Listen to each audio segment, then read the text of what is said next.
ሰላም የላንድማርክ ሆምስ ኢትዮጵያ ቤተሰቦች አድማጭ ተመልካቾቻችን እንደምን አላችሁ እንደምን ሰነበታችሁ። ዛሬ ስለ አያት ሪል ስቴት ካዛንቺስ ሳይት ሙሉ መረጃ በዝርዝር የማሳያችሁ የማስቃኛችሁ ይሆናል። አብራችሁን ቆዩ። የሳይታችን ዋና ዋና አንኳር ጉዳዮችን ለማንሳት ያክል የመጀመሪያ የሚሆነው ከአያት ሪል ስቴት ካዛንቺስ ሳይት አካባቢ የሚገኙ ዋና ዋና በአዲስ አበባ ውስጥ የሚገኙ ዋና ዋና ነገሮች በምን ያክል ኪሎ ሜትር ወይም ደግሞ ሜትር ራዲየስ ውስጥ ይገኛሉ የሚሉትን የምናነሳ ይሆናል። ከሳይቱ በመነሳት በምን ያህል ራዲየስ ውስጥ ዋና ዋና የሚባሉ ቦታዎች፣ ዋና ዋና የሚባሉ ሆቴሎች እንዲሁም ደግሞ አየር መንገዱን ጨምሮ የተለያዩ የህዝባችን መገልገያ ነገሮች በምን ያህል ርቀት ይገኛሉ የሚለውን እናነሳለን። ከዛም በመቀጠል የአያት ሪል ስቴት የካዛንቺስ ሳይት ሙሉ የይዞታ ስፋቱ ምን ያክል ነው የሚለውን ጠቁማችኋለሁ። ከዛም በመቀጠል ደግሞ የአያት ሪል ስቴት የካዛንቺስ ሳይት ያሉት የቤት አማራጮች በካሬ ደረጃ ምን ያክል አሉት የሚሉት ይሆናል። ሌላኛው ዋናው ነገር ደግሞ የአያት ሪል ስቴት የካዛንቺስ ሳይት እንደሚታወቀው ከመንግስት ጋር በ70/30 የግንባታ ሂደት የሚገነባ በመሆኑ ምን ያክል ለገንቢዎች ወይም ደግሞ ለባለቤቶች ወይም ለገዢዎች ምን ያክል ጠቀሜታ ሊኖረው ይችላል የሚሉ ሀሳቦችንም ጨምረን ሌሎች ተጨማሪ ጉዳዮችን የምናነሳ ይሆናል። ከእናንተ ጋር የምቆየው ኢንጂነር አደባባይ ጓዲ ነኝ። የአያት ሪል ስቴት የሽያጭ አማካሪና የላንድማርክ ሆምስ ኢትዮጵያ ቤተሰብ ነኝ። አመሰግናለሁ። የመጀመሪያው ጉዳይ ያልነው የመሬት ይዞታው ወይም ደግሞ ጠቅላላ ስፋቱን ነበረ። የአያት ሪል ስቴት ጠቅላላ ስፋቱ 220 ሺህ ካሬ በላይ ነው።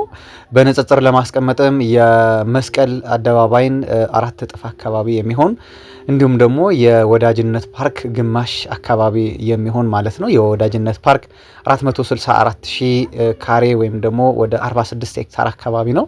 የኛ ሳይት ደግሞ ወደ 22 አካባቢ ሄክታር ነውና የዚህ ግማሽ ያክል የሚሆን ኤሪያ ነው ያዘው። በጣም ሰፊ ኤሪያ ነው።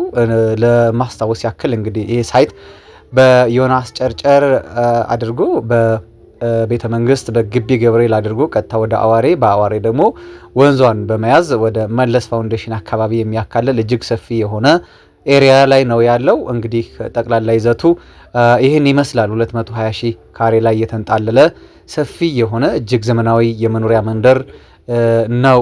ሁለተኛው ጉዳያችን ደግሞ ከሳይታችን ወይም ደግሞ ከሳይቱ የሚገኙት ዋና ዋና ጉዳዮች ምን ያህል ርቀት ይርቃሉ የሚል ነበረ። አንድነት ፓርክ በ100 ሜትሮች የሚቆጠር ወዳጅነት ፓርክም እንዲሁ በመቶዎች የሚቆጠሩ ሜትሮች ላይ ነው ያለው።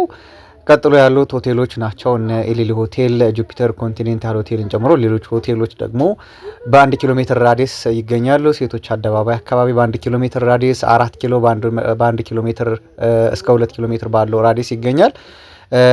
ቤተ ክርስቲያናት፣ መስጂዶች እንዲሁም ደግሞ በ2 ኪሎ ሜትርና በ3 ኪሎ ሜትር ርቀት ላይ የሚገኙ መስቀል አደባባይ በ4 ኪሎ ሜትር አካባቢ ርቀት ላይ የሚገኝ እንዲሁም ደግሞ ሌሎች የህዝብና የሌሎችም የአገልግሎት መዝናኛ ስፍራዎችን ጨምሮ በ5 ኪሎ ሜትር ራዲየስ ውስጥ የሚገኙ እንግዲህ የ40/30/30 የግንባታ ሂደትን ይከተላል አያት ሪል ስቴት።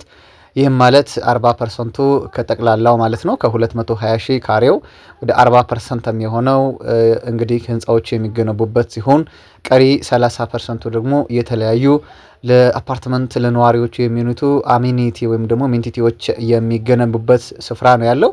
እንደ ትምህርት ቤቶች፣ ኬር ሆስፒታሎች፣ ሰፋፊ የባህላዊና ዘመናዊ አዳራሾች፣ የሰርግ አዳራሾች፣ የስብሰባ አዳራሾችን ጨምሮ እጅግ ዘመናዊ የሆኑ ሌሎች ትምህርት ቤቶችን ጭምር የያዘ ነው።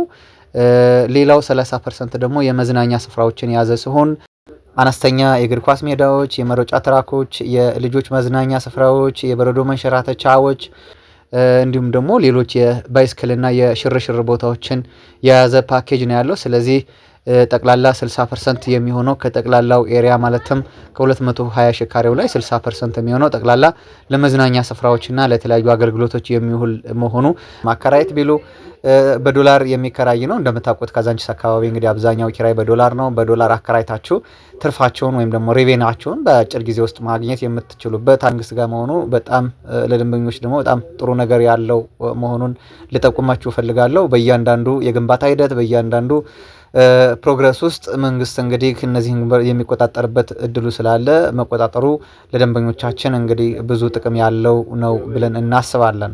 እንግዲህ የቤት አማራጮቻችን ስንመጣ 45 ካሬ ባለ 1 መኝታ፣ 55 ካሬ ባለ 1 መኝታ፣ 60 ካሬ ባለ 1 መኝታ፣ 80 ካሬ ባለ 2 መኝታ በተለያየ ዲዛይን በተለያየ የአሬንጅመንቱ ነው። በቁጥር በዛ ያሉ 80 ካሬ አፓርትመንቶች አሉን። ከዛ ቀጥሎ የምናገኛቸው ባለ 3 መኝታ አፓርትመንቶች ናቸው። ባለ 3 መኝታ አፓርትመንቶቻችን ደግሞ ከ95 ካሬ ጀምሮ እስከ 115 ካሬ ባለ 3 መኝታ አፓርትመንቶች አሉን። እንዲሁም ደግሞ ባለ 4 መኝታ አፓርትመንቶቻችን ደግሞ 140 ካሬ እና 160 ካሬ አፓርትመንቶች አሉን። ሁሉም አፓርትመንቶች እንግዲህ በጥራት ዲዛይን የተደረጉ ከውስጥ ወደ ውጪ በጣም የሚያምር ቪው የሚያምር ኢንቴሪየር ያላቸው እጅግ ዘመናዊ አፓርትመንቶች ናቸው። ታዲያ እነዚህን አፓርትመንቶች እንግዲህ ድርጅታችን በ10% ቅድመ ክፍያ ብቻ ነው እየተሸጠ ያለው። እንግዲህ አከፋፈሉም በ10% ቅድመ ክፍያ ከፍላችሁ ከዛ በኋላ ቀሪውን በህንፃዎቹ ፕሮግረስ የምትከፍሉ ይሆናል። በ2 ዓመት የማስረከቢያ ጊዜ ነው ያለው። ይህ ሳይት እንግዲህ በ2 ዓመት ውስጥ ተጠናቆ ለደንበኞች ክፍት ወይም ደግሞ ለመኖሪያነት የሚሆን በመሆኑ ቀሪ ክፍያችሁን በግንባታ ሂደት እየከፈላችሁ የምትሄዱበት ይሆናል። ሌላው የቅናሽን በተመለከተ ወይም ደግሞ ዲስካውንትን በተመለከተ እንግዲህ 100% ለሚከፍሉ ደንበኞች የ25% ቅናሽ አድርገናል። 50% ለሚከፍሉ ደንበኞቻችን ደግሞ የ16% ቅናሽ አድርገናል። ወደ አከፋፈሉ ስንመጣ ደግሞ አሁን ላይ ድርጅታችን እንግዲህ በ10% ቅድመ ክፍያ ነው እየሸጠ ያለው። ስለዚህ እናንተ የምትመርጡትን ወይም ደግሞ ልትገዙ የፈለጋችሁትን አፓርትመንት 10%ቱን ከጠቅላላ ዋጋው 10%ቱን ብቻ በመክፈል እስከ 2 ዓመት ቀሪውን ያለ ምንም ጭማሪ ያለ ምንም ወለድ መክፈል ይኖርባቸዋል ማለት ነው። ወደ ዋጋው ስንመጣ እንግዲህ የአፓርትመንቶች ዋጋዎቻችን እንደየወለሉ ልዩነት አላቸው።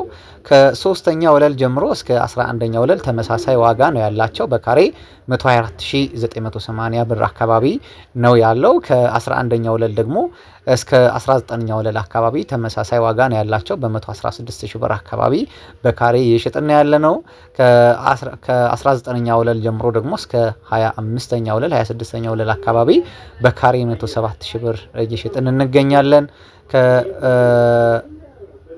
ከ26ኛ ወለል እስከ 32ኛ ወለል አካባቢ ደግሞ በካሬ 96000 ብር አካባቢ እየሸጥን ያለ ነው። ስለዚህ አጠቃላይ ዋጋቸው የዋጋ ሬንጃቸው በየወለሉ ይለያያል ማለት ነው።